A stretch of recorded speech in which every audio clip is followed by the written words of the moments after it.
The October rain drummed against the funeral home windows as I sat in the back row, watching my family mourn Grandpa Henry.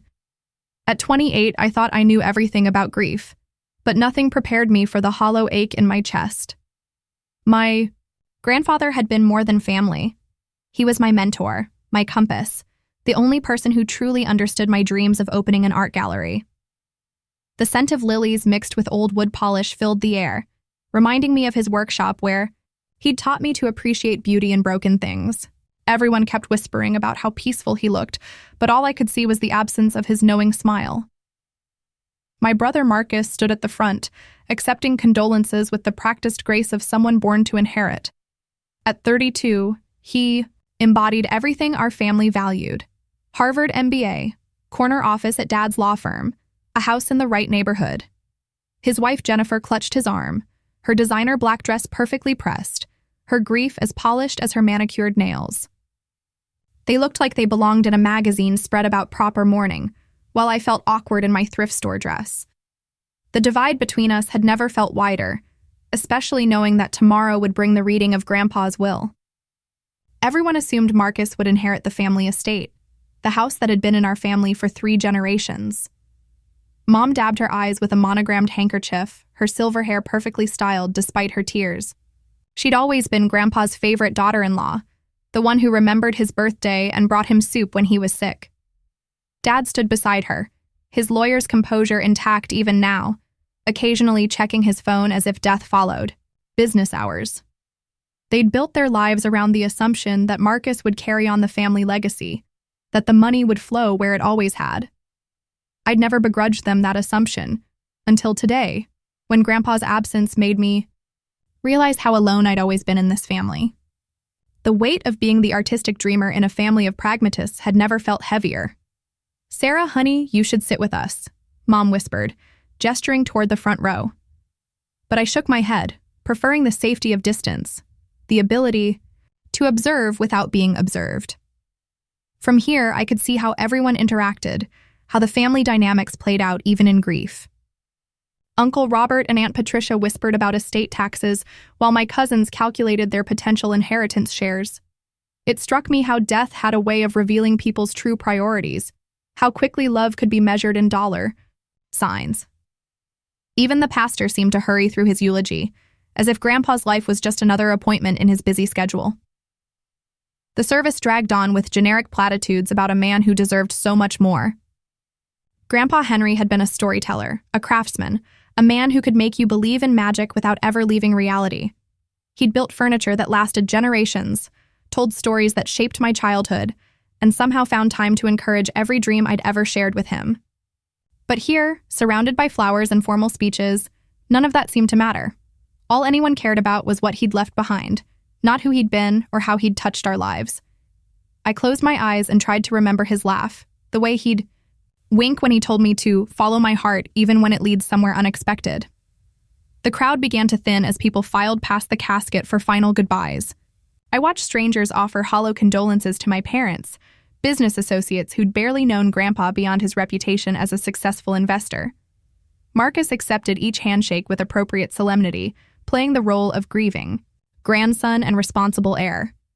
But I remembered the Grandpa who'd taught me to see beauty in vintage furniture, who'd spent hours explaining why certain pieces had soul while others were just expensive. These people knew his portfolio, not his passion for restoration, or his stories about each piece in his collection. When my turn came to say goodbye, I approached the casket with trembling hands. Grandpa looked smaller than I remembered, his weathered hands folded peacefully over his chest. I'd held those hands while he taught me to sandwood, felt their strength when he'd helped me through my darkest college days. "I promise I'll make you proud," I whispered, though I had no idea how. His dreams for me felt impossible now, especially knowing that Marcus would inherit everything while I'd be left to build my gallery from nothing.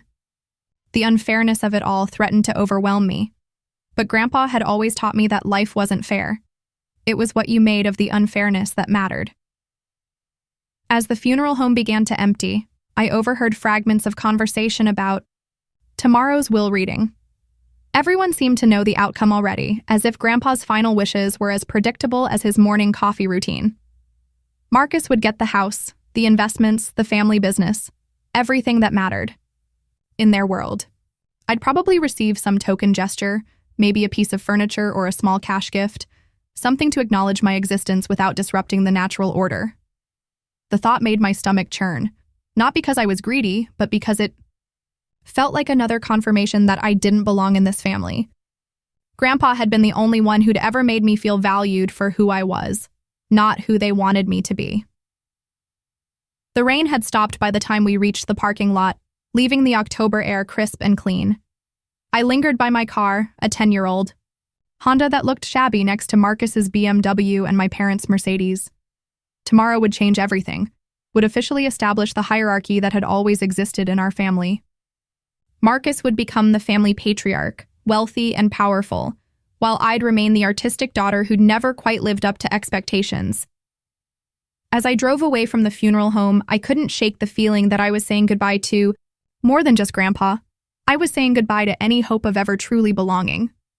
The family I'd grown up in would continue without me, just as it always had, and tomorrow's will reading would make that official. The drive home took me past Grandpa's house, the Victorian mansion where I'd spent countless childhood hours exploring hidden rooms and listening to family stories. It sat dark and empty now, waiting for Marcus to claim it, to transform it into something more practical and profitable.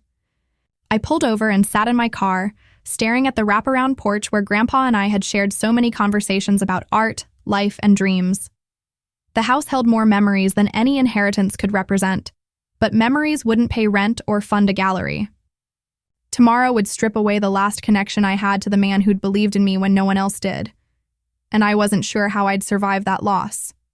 The weight of tomorrow's inevitable disappointment settled over me like the October darkness, heavy and inescapable. The law office of Hartwell and Associates felt like a mausoleum, all dark wood and leather-bound books that probably hadn't been opened in decades. I arrived 15 minutes early, my palms sweating as I gripped my purse strap like a lifeline. The receptionist, a stern woman in her 60s, barely looked up when I announced myself, just pointed toward the conference room with a manicured finger. Through the glass doors, I could see Marcus already seated at the polished table, his posture confident and relaxed. He was scrolling through his phone, probably checking stock prices or responding to client emails, treating this like just another business meeting. Jennifer sat beside him, her hand resting possessively on his arm, her smile bright and expectant. My parents had claimed the seats closest to Mr. Hartwell's chair, Mom's hands folded neatly in her lap, while Dad reviewed documents with practiced efficiency. They'd been planning for this moment for years, discussing how Marcus would handle the estate, how the family investments would grow under his guidance. I slipped into a chair near the window, hoping the distance would make me invisible, but Mom immediately gestured for me to join them. "Sarah, dear, come sit with the family," she said, her voice carrying that subtle tone of correction she'd perfected over the years. I moved reluctantly, feeling like an intruder at my own grandfather's final act. Uncle Robert and Aunt Patricia arrived in a flurry of expensive perfume and important phone calls, their twins trailing behind with the bored expressions of 20-somethings forced to attend adult business. The room filled with the comfortable chatter of people who'd never doubted their place in the world, who saw inheritance as a birthright rather than a gift. I watched Jennifer adjust her jewelry, already planning how she'd redecorate Grandpa's house, probably turning his workshop into a wine cellar or home gym. The casual entitlement in her voice when she mentioned our new place made my stomach turn, but I stayed silent. Speaking up had never been my strong suit in this family. Mr. Hartwell entered with the gravity of a funeral director, carrying a thick folder that contained Grandpa's final wishes. He was exactly what I'd expected from Dad's descriptions, silver-haired, impeccably dressed with the kind of authority that came from handling wealthy families for 40 years. His assistant followed with additional documents, setting up recording equipment with practiced efficiency. "Before we begin," Mr. Hartwell announced, adjusting his glasses, "I want to remind everyone that this reading is being recorded per Mr. Henry's specific instructions." The mention of Grandpa's name sent a fresh wave of grief through me, but everyone else seemed focused on the practical matters ahead. "Henry's will is quite comprehensive," Mr. Hartwell continued, opening the folder with ceremonial care. He spent considerable time ensuring his wishes were clearly documented and legally sound. Marcus leaned forward slightly, his businessman's instincts engaged while Jennifer squeezed his hand supportively. I could practically see the calculations running through their minds. House value, investment portfolios, the worth of Grandpa's antique collection. My parents exchanged satisfied glances, probably relieved that their son would inherit responsibly. The whole scene felt choreographed, as if we were all playing roles in a play where everyone knew the ending except me. The first bequest, Mr. Hartwell read in his measured tone, is to my beloved grandson, Marcus. The room seemed to hold its collective breath, everyone waiting for the inevitable. I leave you my collection of law books and legal documents, valued at approximately $5,000. The silence that followed was deafening. Marcus's confident smile faltered slightly, but he nodded graciously, probably assuming this was just the opening act. Jennifer's grip on his arm tightened imperceptibly, the first crack in her perfect composure. I felt a strange flutter in my chest, something between confusion and hope, but I pushed it down. Grandpa had always been theatrical. This was probably just his way of building suspense. To my dear daughter-in-law Helen, Mr. Hartwell continued, I leave my collection of family photographs and memorabilia. Mom's face showed polite surprise, but she maintained her dignity with practiced grace. And to my son-in-law Robert, my vintage watch collection. Dad nodded professionally, though I could see the slight tightness around his eyes that suggested this wasn't going according to plan. The room felt electric with unspoken questions, but everyone maintained their composure, waiting for the real inheritance to be announced. Surely Grandpa was just saving the best for last, making sure everyone felt included before naming Marcus as the primary beneficiary. To my granddaughter Sarah, Mr. Hartwell's voice seemed to pause deliberately. I leave the entirety of my estate. The words hung in the air like smoke, impossible to ignore but hard to believe. I felt the blood drain from my face as every eye in the room turned toward me. This includes the family home, all investments and financial accounts, the antique collection, and any additional assets not previously specified. My hands began to shake as the reality sank in. Grandpa had left me everything. The house, the money, the future I'd never dared to dream possible. But looking around the table, I realized that my windfall was everyone else's devastation. Marcus's face had gone pale, his confident composure cracking like ice in spring. There must be some mistake, he said, his voice carefully controlled, but edged with panic. My grandfather always said the estate would stay in the family line. Jennifer's mouth had fallen open, her perfect facade crumbling as she processed the loss of the life she'd been planning. My parents sat frozen, their careful planning for Marcus's inheritance turned upside down in a single sentence. The room that had felt warm with anticipation now felt cold with shock and growing resentment. I could practically see the wheels, turning in everyone's minds, calculating what this meant for their own futures. There's more, Mr. Hartwell said, his professional demeanor unchanged despite the chaos his words had unleashed. Henry included a personal letter for Sarah to be read aloud now. He handed me an envelope with my name written in Grandpa's familiar handwriting, and I realized with growing certainty that this moment would change everything. My family would never forgive me for this, would never see me as anything other than the thief who'd stolen their rightful inheritance. But as I held Grandpa's final message, I also felt something I'd never experienced before. The weight of being truly chosen, of being seen as worthy of trust and love. The letter in my hands felt heavier than any inheritance, more valuable than any amount of money. My hands trembled as I unfolded Grandpa's letter, his familiar handwriting blurring through my tears. The room had fallen silent except for the distant hum of traffic outside and Jennifer's sharp intake of breath. I could feel Marcus's stare boring into me, his shock transforming into something harder, more calculating. Mom had gone completely still, her perfectly composed mask slipping to reveal the confusion and hurt beneath. Read it, Sarah, Mr. Hartwell encouraged gently, his professional voice carrying unexpected warmth. I cleared my throat, knowing that whatever Grandpa had written would either justify his decision or make everything worse. My dearest Sarah, I began, my voice barely above a whisper. If you're reading this, then I'm gone, and you're probably wondering why an old man would turn his family's world upside down.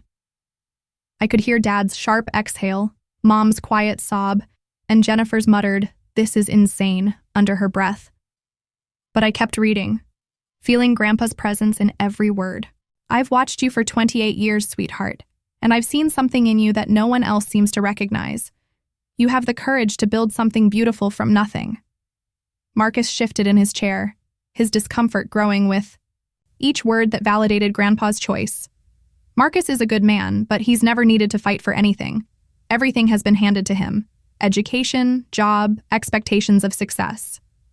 I felt the temperature in the room drop several degrees as the letter continued. "He'll do fine in life because he's built for the world as it exists. But you, Sarah, you're built to change the world." Jennifer's face had gone from pale to flushed with anger, and I could see her whispering urgently to Marcus, probably calculating how to contest the will. My parents exchanged loaded glances, decades of careful family planning crumbling with each word. Uncle Robert had started taking notes, his lawyer's mind already working on damage control. I know they think I'm being unfair to Marcus, but fairness isn't about equal distribution. It's about giving people what they need to become who they're meant to be. My voice grew stronger as I read, feeling Grandpa's conviction flowing through his words. Marcus has everything he needs to succeed. He has the family business, the connections, the natural advantages of being the favored son. But you, my dear girl, you have something more valuable. You have the fire that builds empires from dreams. The letter was devastating my family's assumptions with surgical precision, revealing dynamics that had always existed but never been acknowledged. I could feel decades of resentment and favoritism being laid bare with each sentence. "The house isn't just a building, Sarah. It's a foundation. Use it to build your gallery, your future, your dreams." My heart raced as I realized Grandpa had been listening all those years when I'd shared my impossible dreams with him. The money isn't just inheritance. It's investment capital. I've seen your eye for beauty, your understanding of what makes art matter. You'll know what to do with both. Marcus finally spoke, his voice tight with controlled anger. "This is emotional manipulation, not a rational distribution of assets." But Mr. Hartwell held up a hand, indicating there was more to read. The letter continued, each word carefully chosen to defend his decision and explain his reasoning. "I know this will hurt Marcus, and I'm sorry for that pain. But sometimes love means disappointing people in service of a greater purpose." I glanced up to see Marcus's jaw clenched, his hands balled into fists on the table. He has every advantage in life, every tool for success. He doesn't need my money to thrive. He needs the challenge of building something himself. Jennifer had gone completely rigid, her face a mask of barely contained fury. She'd clearly been counting on this inheritance, planning a lifestyle that had just evaporated. My parents looked like they'd aged years in minutes, their understanding of their father-in-law fundamentally altered by his final act. As for the rest of the family, they've never lacked for anything. They have careers, resources, opportunities. They'll be fine without my help. The letter's honesty was brutal, stripping away the polite fictions that had held our family together.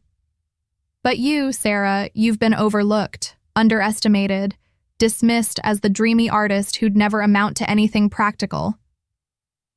Tears streamed down my face as Grandpa's words validated feelings I'd carried for years. I've watched them treat you like an afterthought, and I've stayed silent too long. This is my way of saying that you matter, that your dreams matter, that you deserve the chance to prove yourself. Use this gift wisely, but don't let anyone convince you that you don't deserve it. My voice cracked as I neared the end of the letter. You have more strength than you know, more vision than they can see, more potential than they've ever acknowledged. Don't let their disappointment make you doubt yourself. Let it fuel your determination to prove them wrong. The silence that followed was deafening, broken only by the sound of Jennifer's chair scraping against the floor as she stood abruptly. The letter had accomplished exactly what Grandpa intended. It had forced everyone to confront truths they'd never wanted to face about our family dynamics and their own assumptions. "This is impossible," Marcus said finally, his composure completely shattered. He was manipulated, or coerced, or... But Mr. Hartwell interrupted smoothly, his professional authority cutting through the family chaos. Henry was thoroughly evaluated by 3 independent physicians in the months before his death. He was of sound mind and body when he created this will. Jennifer grabbed her purse, her face twisted with rage and disbelief. This is theft, pure and simple. We'll contest this. But as she stormed toward the door, I felt something I'd never experienced before. The certainty that I had every right to be here, that I deserved this chance, that Grandpa's faith in me was justified. The letter concluded with words that would haunt my family for years to come. Sarah, you are my legacy. Not the money, not the house, not the things. You are what I leave behind to make the world more beautiful. Don't let anyone convince you otherwise. As I folded the letter, I realized that Grandpa hadn't just given me an inheritance, he'd given me a mission, a purpose, a reason to finally believe in myself. The room erupted in angry voices and accusations, but I barely heard them. For the first time in my life, I felt chosen, valued, empowered to become the person I'd always dreamed of being. The war with my family was just beginning, but I finally had the weapons to fight it. The silence after I finished reading stretched like a held breath before exploding into chaos. Marcus stood so abruptly that his chair toppled backward, the crash echoing through the conference room like a gunshot. 28 years, he said, his voice shaking with rage and disbelief. 28 years of being the responsible one, the dutiful grandson, the heir apparent, and this is what I get. His face had gone from pale to red, years of suppressed emotions finally breaking free. Jennifer moved to his side, her own fury radiating like heat, her perfectly manicured hands clenched into fists. The golden couple who'd walked into this room expecting to claim their kingdom now looked like survivors of a natural disaster. There has to be a legal way to challenge this, Dad said, his lawyer's mind already working despite his personal shock. Mental incapacity, undue influence, fraud, something. But Mr. Hartwell's expression remained professionally neutral, his decades of experience dealing with family drama evident in his calm demeanor. Henry anticipated this reaction, he said quietly. He had 3 independent psychiatric evaluations, conducted over the past 6 months, all confirming his mental competency. He also had multiple witnesses present during the will's creation and revision. The methodical way he destroyed each potential challenge made it clear that Grandpa had planned for this exact scenario, had prepared for every possible objection. Mom finally found her voice, though it came out as barely more than a whisper. "Henry, what were you thinking?" she asked the empty air, as if Grandpa might materialize to explain himself. Marcus has worked so hard, planned his whole life around this responsibility. Her words carried the weight of countless conversations about family legacy, about Marcus's role as the heir, about the natural order that had just been shattered. Uncle Robert leaned forward, his businessman's instincts engaged. The financial implications alone. Sarah has no experience managing this kind of wealth. She could lose everything within a year. His concern seemed genuine, but I could hear the underlying assumption that I was too incompetent to handle what Grandpa had entrusted to me. "Maybe that's the point," I said, my voice surprisingly steady despite the chaos around me. Maybe Grandpa knew exactly what he was doing. The words hung in the air like a challenge, and I felt the full weight of my family's stare. Marcus turned to me with an expression I'd never seen before, not the benign dismissal of childhood, but active hostility. "You manipulated him," he accused, his voice cutting through the room like a blade. "All those visits, all that time you spent with him, you poisoned him against his own family." The accusation hit like a physical blow, not because it was true, but because it revealed how little my brother actually knew about my relationship with Grandpa. Jennifer's laugh was bitter and sharp. "Oh, this is rich. Little Sarah, the starving artist, finally found her meal ticket." Her words were designed to wound, to reduce everything Grandpa had meant to me into a calculated scheme. "What did you promise him? That you'd take care of him in his old age? That you were the only one who really understood him?" The contempt in her voice was overwhelming, but it also revealed something else. her own guilt about how rarely she and Marcus had actually visited, how their relationship with Grandpa had been more obligation than affection. Their anger wasn't just about the money. It was about being forced to confront their own neglect. "That's enough," Mom said sharply, her maternal instincts finally overriding her shock. But the damage was done, the accusations hanging in the air like toxic smoke. I felt the urge to defend myself, to explain that my visits with Grandpa had been about love, not inheritance, about connection, not calculation. But looking around the room, I realized that nothing I said would matter. They'd already decided. I was the villain in their story, the scheming daughter who'd stolen their birthright. The family I'd grown up feeling excluded from had now officially expelled me, and there was no way back from this moment. "You don't understand," I said, standing on shaking legs. "I never knew about any of this. I never asked for it, never expected it." But my words fell on deaf ears, drowned out by the sound of chairs scraping and papers rustling as my family prepared to leave. "I loved him too," I continued, my voice breaking. "He was the only one who ever believed in me, who ever thought I was worth anything."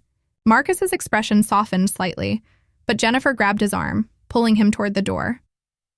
The moment of possible reconciliation passed like a cloud shadow, leaving only the cold reality of what we'd become.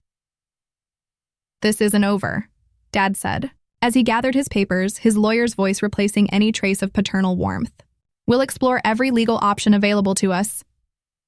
The threat was clear, professional, devastating in its implications. My own father was preparing to fight me in court, to challenge my right to what Grandpa had given me. Mom lingered by the door, her face torn between disappointment and something that might have been sympathy. "Sarah, honey," she said softly, "surely you can see how unfair this is to Marcus. He's worked his whole life for this moment." But her words only confirmed what I'd always known. That in their eyes, I'd never worked for anything, never deserved anything, never been anything but a disappointment. As my family filed out of the conference room, I felt the full weight of my isolation. Mr. Hartwell remained behind, his professional demeanor softened by what looked like genuine concern. "Inheritance disputes are never easy," he said quietly, "especially when they involve family." He handed me a business card and a thick envelope. "This contains all the relevant documents, including Henry's detailed instructions for the transition of assets." He was very thorough in his planning. The envelope felt heavy in my hands, not just with papers, but with the responsibility of proving Grandpa's faith in me was justified. Outside the conference room windows, I could see my family huddled in the parking lot, their animated discussion clearly focused on strategies to overturn what had just happened. The elevator ride down to the lobby felt like descending into a new reality, one where I was wealthy but alone, empowered but estranged, chosen but condemned. In the span of an hour, I'd gone from being the overlooked daughter to the family's public enemy #1. Grandpa's letter had given me everything I'd ever dreamed of, but it had also cost me the only family I'd ever known. As I stepped out into the October afternoon, I realized that the hardest part wasn't inheriting a fortune. It was learning to live with the fact that the people who'd raised me now saw me as their greatest threat. The war for my grandfather's legacy had begun, and I was about to discover whether I had the strength to fight for what he'd believed I deserved. The Victorian house felt different now that it was officially mine, larger somehow, full of shadows and possibilities I'd never noticed before. I'd driven here straight from the lawyer's office, needing to escape the suffocating weight of my family's anger and find some peace in the place where Grandpa and I had shared our best conversations. The key felt strange in my hand, heavier than when I'd used it to visit him, weighted with new responsibility and the knowledge that this was now my sanctuary. The October afternoon light filtered through the stained glass windows, casting rainbow patterns on the hardwood floors that Grandpa had lovingly restored over decades. Every room held memories, but now they also held questions.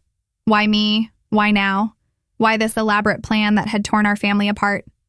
I wandered through the first floor, seeing it with new eyes, trying to imagine how I could transform it into the gallery Grandpa had envisioned. The front parlor with its bay windows would be perfect for displaying paintings, and the dining room could showcase sculpture and decorative arts. But as I moved through the rooms, I kept thinking about his letter, about the certainty in his words that I was meant for something greater.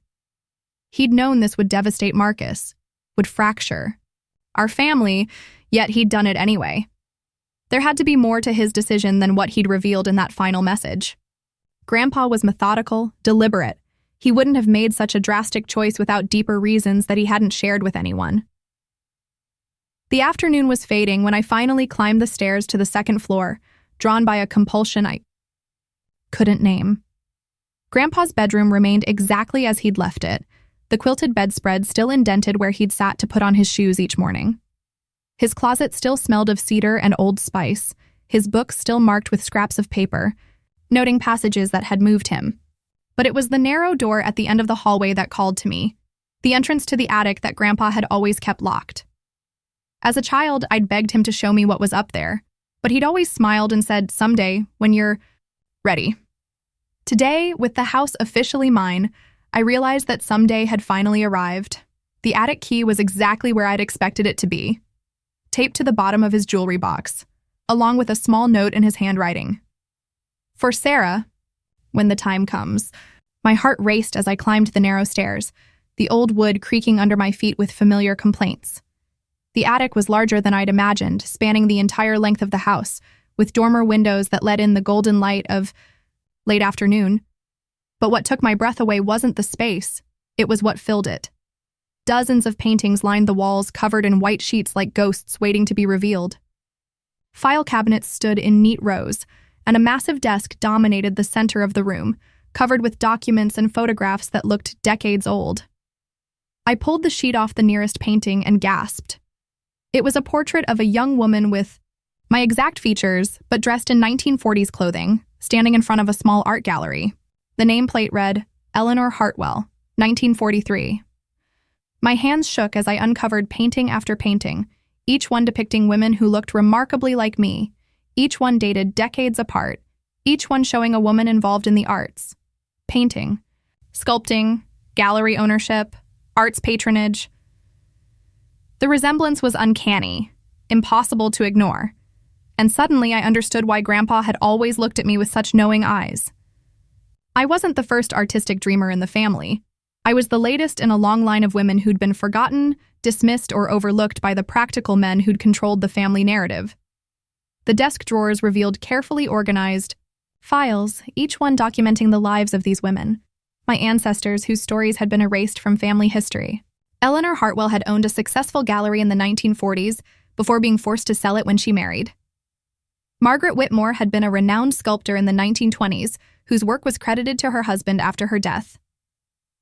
Catherine Mills had been an art patron in the 1890s who'd funded struggling artists, but whose contributions were attributed to her father's philanthropy. Each file contained letters, photographs, reviews, and legal documents proving their accomplishments, and evidence of how systematically their achievements had been minimized or erased by the men in their lives. A leather-bound journal sat open. On the desk, Grandpa's handwriting filling page after page with notes about his research into our family history. The pattern is undeniable, one entry read. Generation after generation, the women with artistic vision have been pushed aside, their dreams sacrificed to practical concerns, their legacies absorbed by the men around them. Another entry, dated just months before his death, read, Sarah doesn't know it yet, but she carries the artistic gene that skips the men in our family. She has the same fire I see in all these photographs, the same determination that was crushed in each of these women by family expectations. The journal revealed a grandpa I'd never known, a researcher, a feminist, a man determined to break a cycle that had lasted over a century. The final entry in the journal was dated just weeks before his death. Marcus is a good man, but he's the culmination of generations of practical thinking, of playing it safe, of choosing security over vision. He'll be successful in conventional ways, but he'll never create anything that changes the world. Sarah is different. She has the spark that was suppressed in Eleanor, Margaret, Catherine, and all the others. If I can give her the resources and foundation they never had, maybe she can finally break the cycle. Maybe she can become what they were meant to be. Tears streamed down my face as I read his words, understanding finally that my inheritance wasn't favoritism. It was justice, a correction of generations of wrongs. The attic held one more surprise, a small door I'd almost missed, hidden behind a filing cabinet. Inside was a vault containing not just family documents, but the actual artwork of these forgotten women. Eleanor's paintings, vibrant and bold despite their age, Margaret's sculptures, small pieces that had survived despite their attributed destruction. Catherine's collection of paintings by struggling artists she'd supported, works that were now worth hundreds of thousands of dollars. I sat surrounded by the lost legacy of women who'd shared my dreams, my struggles, my artistic vision, and I finally understood why Grandpa had been so certain about his choice. He hadn't just given me an inheritance. He'd given me back my heritage, my history, my rightful place in a family story that had been whitewashed for generations. As the sun set outside the attic windows, I realized that tomorrow would bring new challenges, legal battles, family conflicts, the overwhelming responsibility of managing sudden wealth. But tonight, surrounded by the work of my forgotten ancestors, I felt something I'd never experienced before. Certainty that I belonged here, that this was always meant to be mine, that Grandpa's faith in me was based on evidence I'd never known existed. The women whose portraits lined the attic walls had been silenced by their families, their dreams sacrificed to other people's priorities. But I had something they'd never had: resources, independence, and a grandfather who'd refused to let history repeat itself. The weight of their unfulfilled dreams settled on my shoulders, not as a burden, but as wings that would finally carry our shared vision into the world. The phone started ringing at 7 a.m., jerking me from the first peaceful sleep I'd had since the funeral.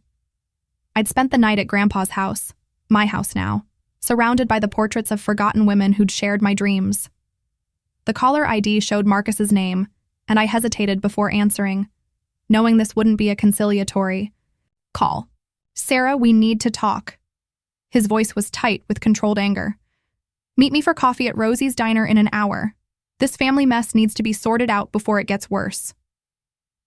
The demand in his voice reminded me of how he'd always expected me to fall in line, to accept whatever scraps the family offered. But something had changed in me during that night among my ancestors' artwork. I was no longer the compliant little sister who'd bend to family pressure. Rosie's Diner buzzed with morning commuters, the familiar smell of bacon and coffee creating a false sense of normalcy. Marcus was already seated in our old booth, the one where we'd shared countless childhood breakfasts after church on Sundays. But there was nothing familial about his posture now. He sat rigid, his jaw set, his expensive suit a stark contrast to the diner's working-class atmosphere. Jennifer flanked him like a sentinel, her designer handbag clutched tightly, her smile brittle as glass. They'd clearly planned this ambush, probably spent the night strategizing how to manipulate me into giving up what Grandpa had left me. The sight of them together, united in their determination to take back their inheritance, made my stomach turn with a mixture of sadness and growing anger. "You look tired, Sarah," Jennifer said with false concern as I slid into the booth opposite them. "This whole situation must be so overwhelming for you." Her tone was patronizing, the kind of voice people used with children or the mentally impaired. It's not too late to do the right thing, to fix what Grandpa's illness made him do. The casual way she dismissed Grandpa's mental capacity, the easy lie that made his carefully planned decision into a symptom of senility, revealed exactly how they intended to fight this battle. They would attack his reputation, his memory, his final act of love for me, all to reclaim what they believed was rightfully theirs. The cruelty of it took my breath away. Marcus leaned forward, his businessman's charm activated but strained around the edges. "Look, Sarah, I know Grandpa filled your head with romantic ideas about art galleries and creative dreams, but let's be realistic here." His voice carried the patient tone he'd always used when explaining why my ideas were impractical, why my dreams were foolish, why I needed to be more like him. "You have no experience managing investments, no understanding of estate law, no practical knowledge of how to maintain that house or handle that level of responsibility."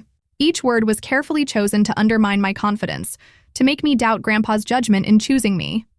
But after seeing the attic, after understanding the history of silenced women in our family, His condescension only strengthened my resolve. The smart thing to do, Jennifer added, her voice honeyed with false friendship, is to recognize that this was a mistake and work with us to fix it. She reached across the table as if to take my hand, but I pulled back instinctively. We're not trying to cheat you, sweetie. You'd still get something, maybe $50,000, enough to help with your little art projects. The casual dismissal of my dreams as little art projects, the insulting offer that was a fraction of what Grandpa had left me, the assumption that I'd be grateful for their generosity, it all crystallized my understanding of how they'd always seen me. I wasn't family to them. I was a problem to be managed, a complication to be resolved with the minimum possible expense. And if I don't agree to this generous offer? I asked, my voice steadier than I felt. Marcus's mask slipped slightly, revealing the cold calculation beneath his brotherly concern. Then we'll have to pursue legal action, he said, the threat delivered with professional politeness. Undue influence, mental incapacity, fraud, there are multiple grounds for contesting the will. He pulled out a business card and slid it across the table. Jennifer's father has recommended an excellent probate attorney. Of course, legal battles can drag on for years, cost hundreds of thousands in fees, and tear families apart permanently. The message was clear: submit now, or face a war that would destroy any chance of reconciliation while draining the inheritance and legal costs. The waitress approached our table, her cheerful demeanor faltering as she sensed the tension between us. I ordered coffee with hands that barely trembled, proud of my composure despite the emotional assault my family was launching. Marcus and Jennifer declined to order anything, making it clear this wasn't a social meeting but a business negotiation with a predetermined outcome. The power dynamic they were trying to establish was obvious. They were the adults making reasonable proposals while I was the childish dreamer who needed guidance. But the portraits in Grandpa's attic had shown me what happened to women who accepted this narrative, who let family convince them they didn't deserve their dreams. You're making a mistake, I said quietly, stirring sugar into my coffee with deliberate calm. Grandpa wasn't sick, wasn't manipulated, wasn't confused. He knew exactly what he was doing, and he had very good reasons for doing it. Marcus's laugh was bitter and dismissive. Oh, please, what reasons could he possibly have for destroying his own family's future? The question hung in the air like a challenge, and I realized this was my moment to either fold under pressure or reveal what I'd discovered. Looking at their expectant faces, their certainty that I had no defense for Grandpa's decision, I made my choice. They wanted to know his reasons. I would show them exactly what they'd spent generations trying to forget. Because this family has a history of silencing artistic women, I said, watching their expressions change from confidence to confusion. Because for over a century, women in our family with creative vision have been pushed aside, dismissed, erased from family history so the practical men could inherit everything. Jennifer's face went pale, but Marcus just looked annoyed. What are you talking about? You're making things up now. But I pulled out my phone and showed them a photo I'd taken in the attic, Eleanor Hartwell's portrait, her gallery clearly visible in the background, the family resemblance undeniable. Eleanor owned a successful gallery in the 1940s before she was forced to sell it. Margaret was a renowned sculptor whose work was stolen by her husband. Catherine funded struggling artists for decades. The silence that followed was deafening. Marcus stared at the photo, his confidence finally cracking as he processed what I was showing him. Jennifer's face had gone from pale to flushed, her composure completely shattered. That's impossible, she whispered. The family genealogy doesn't mention any of this. But her reaction told me she recognized the truth of what I was saying. Understood that their version of family history had been carefully edited to support the narrative of male inheritance and female irrelevance. The foundation of their argument, that I was an undeserving outsider, had just been revealed as a lie that the family had been telling itself for generations. Grandpa hadn't played favorites. He'd corrected a historical injustice that had been ignored for too long. The confrontation at the diner had left me emotionally drained but oddly empowered. Marcus and Jennifer had retreated after seeing Eleanor's portrait, their certainty shaken by evidence they couldn't dismiss or explain away. But I knew this was just the first skirmish in what would be a long war, and I needed allies if I was going to survive what my family was planning. The drive back to Grandpa's house took me through the historic district, past galleries and antique shops that I'd dreamed of joining for years. Now, with the resources to make those dreams reality, I felt the weight of responsibility settling on my shoulders like a heavy coat. Grandpa had given me the tools to build something beautiful, but I'd have to learn how to use them while under constant attack from the people who'd raised me. The house felt different in the afternoon light, less like a sanctuary and more like a fortress I'd have to defend. I'd barely settled into Grandpa's study when the doorbell rang, sending my heart racing with anxiety. Through the window, I could see a woman about my age standing on the porch, holding a manila envelope and looking nervous. She didn't look like a process server or attorney, but after this morning's ambush, I approached the door with caution. "Sarah," she called through the glass. "My name is Rebecca Chen. I worked with your grandfather on his genealogy research. He told me to contact you if anything happened to him." The mention of genealogy research made my pulse quicken. This woman might have answers to questions I was just beginning to formulate. Rebecca was petite and precise, with the kind of organized energy that came from working in archives and libraries. Her handshake was firm, her eyes intelligent and kind, and she carried herself with the confidence of someone who'd spent years uncovering buried truths. "I'm a professional genealogist," she explained as I led her into the study. "Your grandfather hired me 6 months ago to research the women in your family tree, particularly those involved in the arts." She gestured to the envelope she carried. What I found was extensive and troubling. The fact that Grandpa had been planning this revelation for months, that he'd hired professional help to document what he'd suspected, made his decision feel even more deliberate and justified. "Henry was very specific about what he wanted me to investigate," Rebecca continued, settling into the chair across from Grandpa's desk. "He said he'd noticed a pattern of artistic women being written out, of family history, and he wanted documentation to prove it." She opened her envelope and spread out photocopies of documents, photographs, and newspaper clippings that spanned over a century. What I found was systematic erasure. Eleanor Hartwell's gallery was incredibly successful. She was written up in art magazines, hosted famous painters, was considered a cultural force in the city. But after she married, all records of her work disappear from family documents. The evidence was overwhelming, professionally researched and documented, impossible to dismiss as coincidence or imagination. Margaret Whitmore was even more accomplished, Rebecca said, pointing to a yellowed newspaper clipping. She had pieces in museums, commissions from wealthy patrons, reviews in national publications. But after her death, all her work was attributed to her husband, who had no artistic training whatsoever. The photograph accompanying the article showed a woman with my features working on a bronze sculpture, her hands confident and skilled, her expression focused and determined.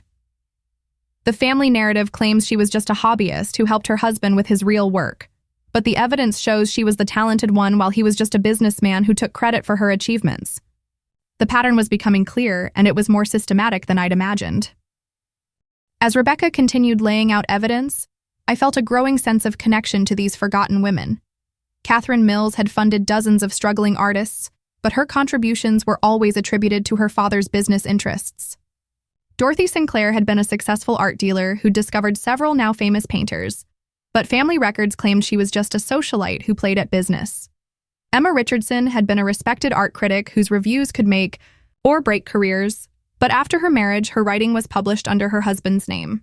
Each story followed the same pattern: artistic talent, professional success, and then systematic erasure by the men in their lives, usually with the complicity of the family that should have celebrated their achievements.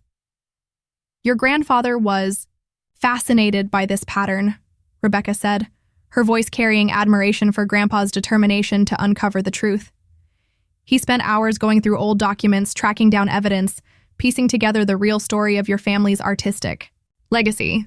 She pulled out a folder marked Contemporary Analysis and opened it to reveal Grandpa's own handwritten notes.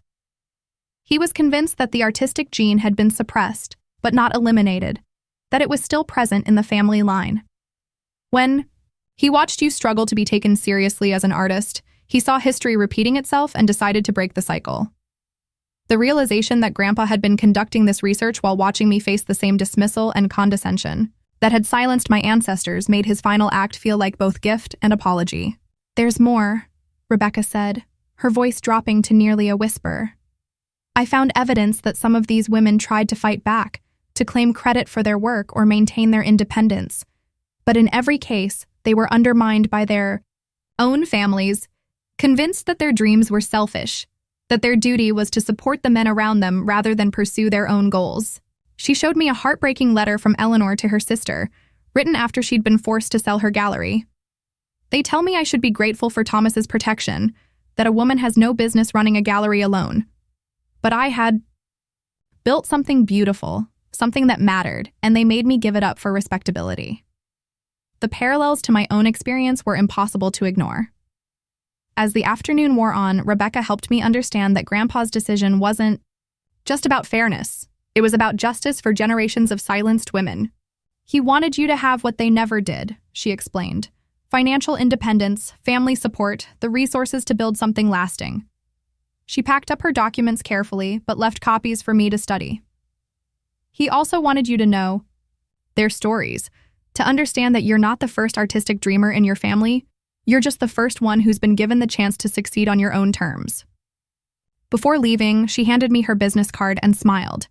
"If you need help documenting any of this for legal purposes, or if you want to learn more about your ancestors, call me. Your grandfather was a remarkable man, and his research deserves to be preserved." Standing alone in the study after Rebecca left, I felt the full weight of what I'd inherited. It wasn't just money and property. It was the responsibility to honor the dreams of women who'd been silenced for over a century. Grandpa hadn't chosen me arbitrarily. He'd chosen me to complete something that had been started generations ago and systematically suppressed. The portraits in the attic weren't just family history. They were a call to action, a demand for justice that had been delayed too long. My family could contest the will, challenge my right to inherit, try to prove I was unworthy of Grandpa's trust.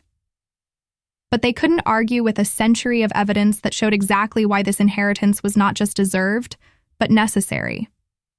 The war they wanted to fight wasn't just about money. It was about whether the pattern of silenced women would continue or finally be broken forever. The certified letter arrived 3 days later, delivered by a courier who looked uncomfortable as he handed me the thick envelope. Inside was exactly what I'd expected. A formal notice of intent to contest Grandpa's will, filed by Marcus with the backing of Dad's law firm and Jennifer's father's connections. The legal language was dense and intimidating, full of phrases like undue influence and testamentary capacity that were designed to make me feel overwhelmed and outmatched. But after spending days in Grandpa's attic surrounded by evidence of our family's history, I felt something I'd never experienced before: absolute certainty that I was right and they were wrong. The letter demanded I appear in probate court in 30 days to defend my inheritance, as if I were a criminal rather than a granddaughter honoring her grandfather's wishes. I called Rebecca immediately, my hands shaking as I dialed her number. She'd become my lifeline in the past few days, helping me organize the evidence from the attic and understand the full scope of what Grandpa had discovered. "They're challenging the will," I told her without preamble. "They want a competency hearing, a full investigation into whether Grandpa was mentally sound when he made his decision." Rebecca's sigh was audible through the phone. "I was afraid this would happen. Families often turn vicious when unexpected inheritances upset their plans." But her voice carried something else: determination. "The good news is that your grandfather anticipated this exactly. He documented everything, left a paper trail that would be impossible to fabricate or dismiss. We have evidence that his decision was not only rational but historically justified." My first step was finding legal representation, which proved more challenging than I had anticipated. 3 lawyers recommended by friends took one look at the case and politely declined, clearly unwilling to take on the combined legal firepower of my father's firm and Jennifer's family connections. The 4th lawyer, Maria Santos, was different from the moment I walked into her office. She was younger than I'd expected, probably in her early 40s, with the kind of focused intensity that came from fighting uphill battles her entire career. Her office walls were covered with framed articles about groundbreaking cases she'd won, particularly those involving family law and women's rights. When I finished explaining my situation, she leaned back in her chair with a smile that was part sympathy, part excitement. "Your family underestimated you," Maria said, reviewing the documents I'd brought. "They assumed you'd fold under pressure, accept whatever settlement they offered rather than fight for what your grandfather left you."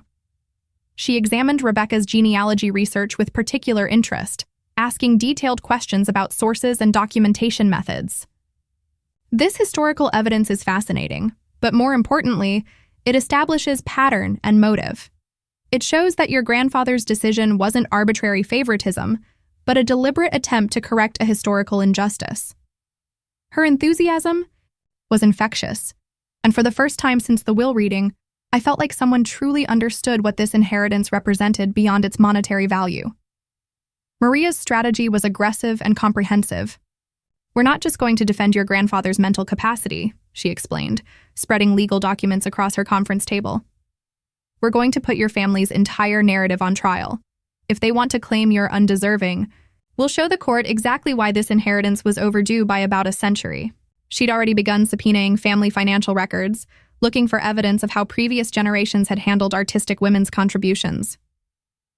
"The pattern of erasure you've documented isn't just historical curiosity, it's evidence of systematic discrimination that your grandfather was trying to address. We'll argue that this wasn't favoritism, but justice long delayed." The most crucial element of our defense was proving Grandpa's mental competency at the time he created the will. Maria arranged for me to meet with Dr. Elizabeth Warren, one of the psychiatrists who'd evaluated Grandpa in his final months. Dr. Warren was a distinguished woman in her 60s, with silver hair and kind eyes that had seen decades of human complexity. "Your grandfather was one of the most mentally acute patients I've ever evaluated," she told me in her comfortable office overlooking the city. "He was methodical, articulate, completely aware of the implications of his decisions. He specifically asked me to document his mental state because he knew his family would challenge his will." She pulled out a thick file containing test results, interview transcripts, and detailed evaluations spanning several months. "Henry was very clear about his motivations," Dr. Warren continued, reviewing her notes. "He explained the historical research he'd conducted, the pattern he'd discovered, his concerns about perpetuating generational injustice. His reasoning was not only sound, but sophisticated.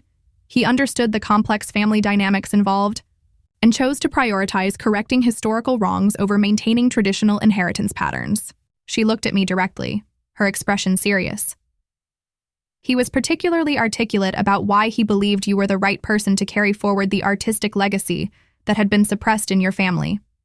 This wasn't emotional decision-making. It was strategic, thoughtful, and based on extensive research and consideration." Her testimony would be crucial in proving that Grandpa's choice was rational rather than the product of manipulation or mental decline. "The psychological evaluation had been Grandpa's idea," Dr. Warren explained, part of his comprehensive preparation for the legal challenges he knew would come. "He told me that his family would claim he'd been manipulated or wasn't thinking clearly, so he wanted professional documentation of his mental state. He was particularly concerned that his decision would be dismissed as the confused thinking of an elderly man rather than recognized as the deliberate act of justice he intended. The evaluation included cognitive testing, psychiatric interviews, and assessments of his understanding of complex financial and legal concepts. Every test confirmed what I'd always known, that Grandpa's mind was sharp until the very end, that his final act was the product of careful thought rather than confusion or coercion. As I left Dr. Warren's office, I realized that Grandpa had spent his final months preparing for this battle, anticipating every argument my family would make, and gathering evidence to counter their claims. He'd known that challenging generational patterns would provoke a fierce response, but he'd been determined to give me every tool I'd need to fight back. The weight of his preparation was both inspiring and daunting. He'd believed so completely in my right to inherit that he'd spent his last days ensuring I could defend it. The legal battle ahead would be brutal, but I was no longer fighting alone. I had evidence, expertise, and most importantly, the unshakable knowledge that a man I'd loved and respected had considered me worthy of everything he'd worked his entire life to build. The courthouse steps felt like a threshold between my old, life, and whatever came next. In 30 days, I'd have to stand before a judge and prove that I deserved what Grandpa had given me, that his faith in me was justified, that the pattern of silenced artistic women in our family would finally be broken. My family had the money, connections, and legal firepower to make this fight as difficult as possible. But I had something they'd never expected me to possess: the truth, documented and undeniable, about who we really were and what we'd really done to the women who'd dared to dream before me. The battle for my inheritance was about to begin, and I was finally ready to fight for everything Grandpa had believed I could become. The probate courtroom was smaller than I'd expected, its wood-paneled walls and high windows giving it the feeling of a chapel rather than a battlefield. But as I sat at the defendant's table next to Maria, watching my family file in with their legal team, I knew this was going to be war. Marcus wore his most expensive suit, his confidence restored now that he was back in his element of legal proceedings and financial negotiations. Jennifer sat behind him in what I recognized as her serious business outfit, the one she wore to important client meetings at her marketing firm. My parents flanked them like generals commanding an army, Dad's professional demeanor intact despite the personal nature of this fight. They'd brought 3 lawyers, including Jennifer's father, all of them radiating the kind of expensive competence that money could buy. Judge Patricia Morrison was exactly what I'd hoped for. A woman in her 50s with steel gray hair and intelligent eyes that seemed to cut through pretense and focus on facts. She'd built her reputation on fairness and thoroughness, according to Maria, with particular expertise in complex family disputes. "Before we begin," Judge Morrison announced, "I want to make clear that this court's only concern is determining the validity of Henry Whitmore's final will and testament. Personal family grievances, while understandable, are not relevant to the legal questions we're here to resolve." Her words were clearly directed at both sides, but I felt a flicker of hope that she wouldn't be swayed by my family's narrative about dutiful sons and ungrateful daughters. Marcus's attorney, William Hartwell Jr., son of the lawyer who'd read the will, opened with a presentation designed to portray me as a manipulative opportunist who'd preyed on an elderly man's declining faculties. "The evidence will show," he declared with theatrical confidence, "that Sarah Whitmore engaged in a systematic campaign to isolate her grandfather from his family and poison his mind against his rightful heir." He painted a picture of calculated visits, emotional manipulation, and gradual erosion of Grandpa's judgment, all building toward the moment when I'd convinced him to disinherit the family that truly loved him.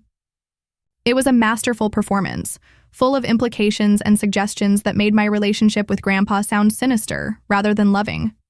I had to grip my chair to keep from standing up and shouting that every word was a lie. The family's case relied heavily on financial arguments, that I lacked the experience to manage such a large estate, that Marcus had spent years preparing to inherit the family business interests, that traditional inheritance patterns existed for good reasons.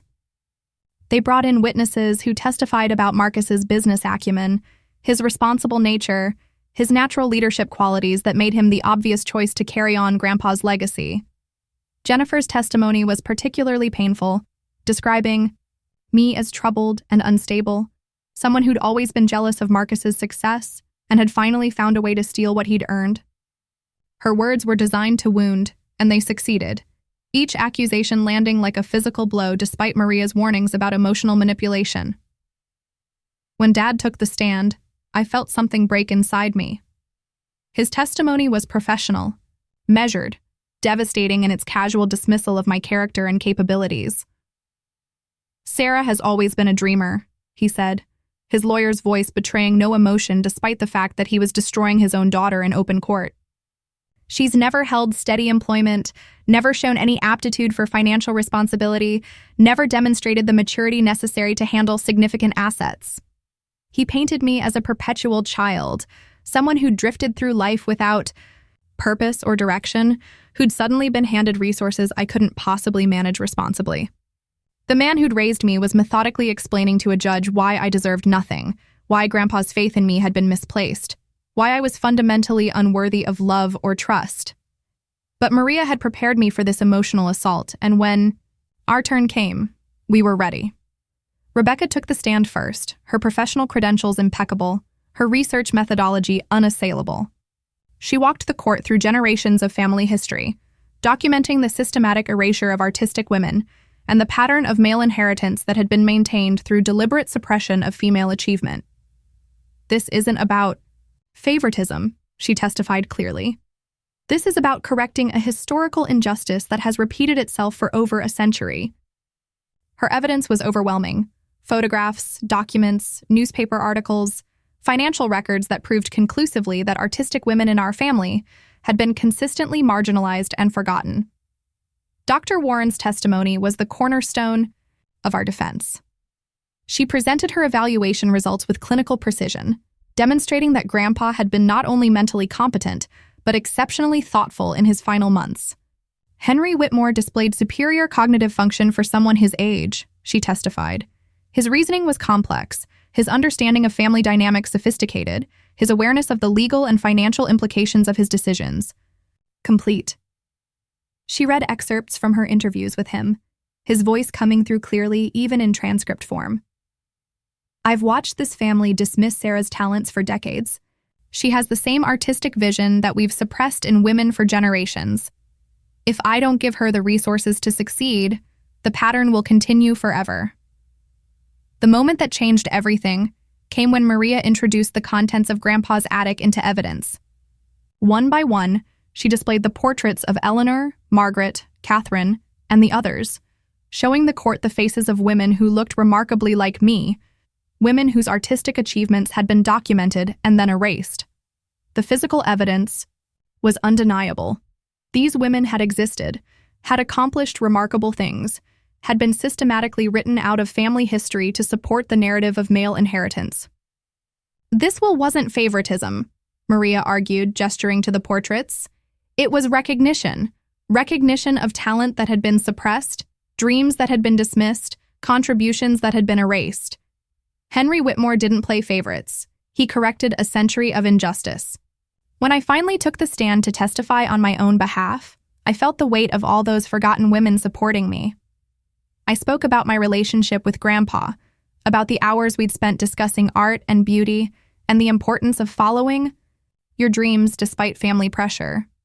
I talked about discovering the attic, about understanding for the first time that I wasn't the only artistic woman in our family, just the first one who'd been given the chance to succeed. My voice shook as I described reading Grandpa's letter, understanding that his final act wasn't about money, but about breaking a cycle that had destroyed too many dreams already. "He didn't leave me his fortune," I concluded, looking directly at my family. "He left me the tools to honor the dreams of women who never got the chance to see theirs fulfilled." The courtroom was silent as Judge Morrison reviewed the evidence, her expression unreadable. When she finally spoke, her words rang with the authority of someone who'd spent decades sorting truth from fiction in family disputes. "The evidence presented makes clear that Henry Whitmore was of sound mind and deliberate purpose when he created his final will. His decision, while unconventional, was based on extensive research and careful consideration of his family's history. This court finds no evidence of undue influence, mental incapacity, or fraud." She looked directly at my family as she continued. "The testator's right to dispose of his property as he sees fit is fundamental to our legal system. His reasons, as documented in his research and professional evaluations, are both rational and defensible."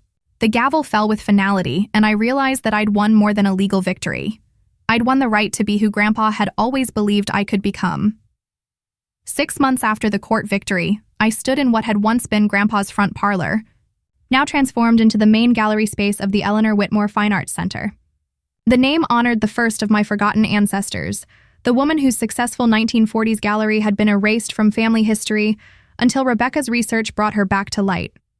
Sunlight streamed through the restored bay windows, illuminating the paintings that lined the walls, works by emerging local artists who reminded me of myself just a year ago, talented dreamers who needed someone to believe in their vision.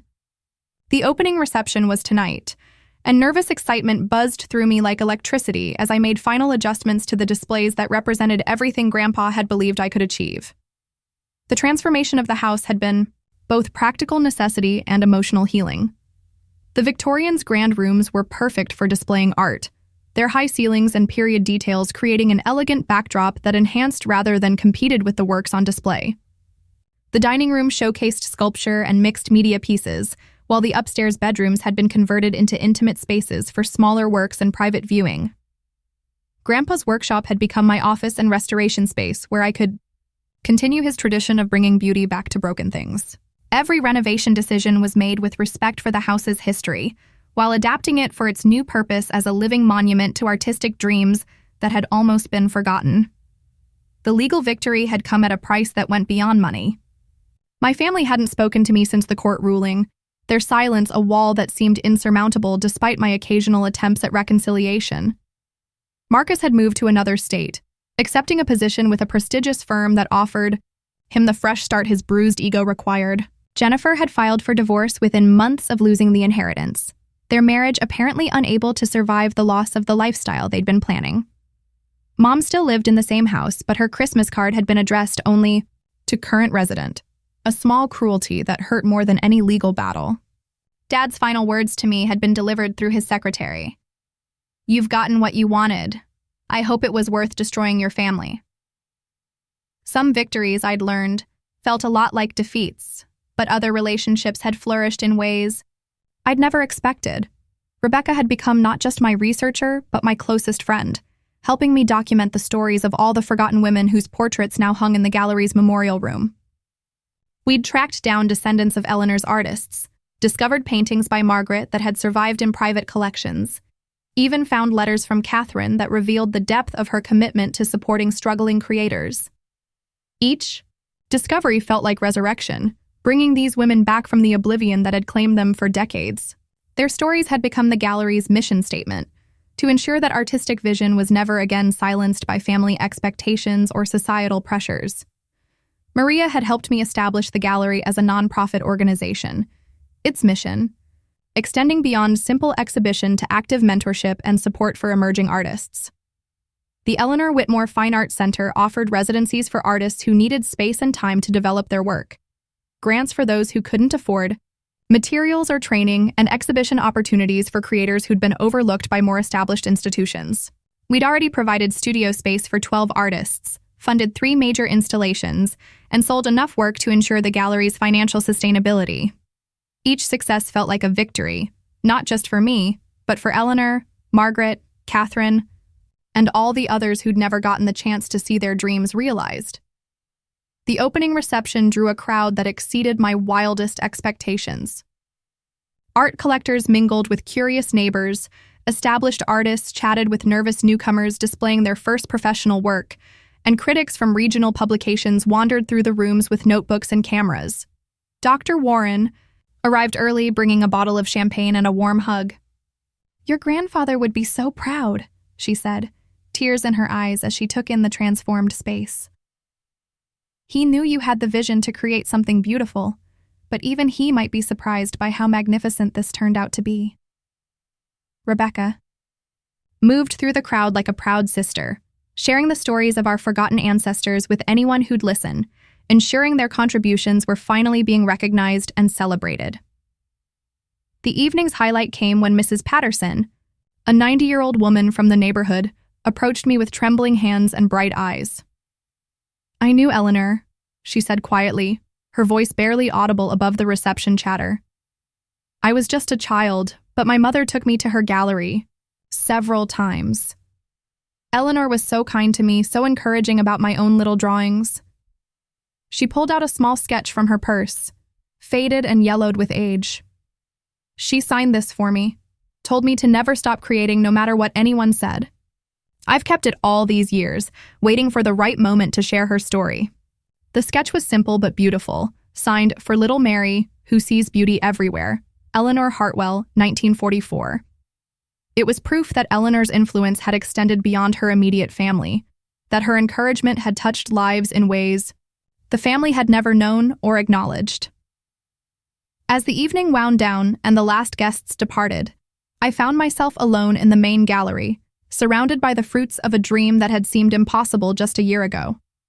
The portraits of my forgotten ancestors watched from their places of honor, their faces serene now that their stories had finally been told. Grandpa's final letter sat framed on the reception desk, his words about building something beautiful, from nothing having proven prophetic in ways he might not have anticipated. The inheritance he'd left me hadn't just been money and property. It had been permission to become myself, to honor the artistic vision that ran through our family's female line like a river that had been dammed but never stopped flowing. The phone rang as I was turning off the gallery lights, and for a moment my heart leaped with hope that it might be Mom or Dad, calling to congratulate me or perhaps even to reconcile. But the caller ID showed Rebecca's number, and her excited voice filled the quiet gallery. "Sarah, you're not going to believe what I just found. I've been going through more family records, and I discovered something incredible about Catherine Mills." Her enthusiasm was infectious, reminding me that our work of historical recovery was far from finished. There were more stories to uncover, more women to remember, more dreams to resurrect from the ashes of family amnesia. Looking around the gallery one final time before locking up, I felt the presence of all the women who'd come before me, their artistic spirits finally free to inspire and encourage rather than serve as cautionary tales about dreams deferred. The Eleanor Whitmore Fine Arts Center was more than a gallery. It was a declaration that artistic vision would no longer be silenced, that dreams would no longer be dismissed, that the pattern of erasure had finally been broken. Grandpa's faith in me had been vindicated not just by legal victory, but by the tangible proof that his investment in my dreams had been wise, generous, and transformative beyond anything he could have imagined. The future stretched ahead of me, like a blank canvas, full of possibilities that would have seemed impossible when I'd sat in that funeral home just a year ago, feeling like an outsider in my own family. Now I understood that being an outsider had been preparation, not punishment. It had given me the perspective to see what needed to be changed and the motivation to actually change it. The inheritance that had torn my family apart had become the foundation for something larger than any of us had imagined possible. Tomorrow would bring new artists to mentor, new stories to uncover, new dreams to nurture into reality. The broken pattern was finally healed, and the artistic legacy of our family's women would never again be forgotten or dismissed. As I walked to my car under the October stars, exactly 1 year after Grandpa's funeral had changed everything, whispered a promise to the night air. We remember them now. We honor them now. And we will never let their dreams be silenced again. The weight of generations of unfulfilled dreams had lifted from my shoulders, replaced by the joy of knowing that every woman who walked through the gallery doors would see proof that artistic vision was valuable, that creative dreams were worth fighting for, that sometimes the greatest inheritance isn't money. It's the courage to become who you were always meant to be. Grandpa's final gift hadn't just been an inheritance. It had been a revolution, and I was finally ready to lead it into a future where no artistic dream would ever be dismissed again.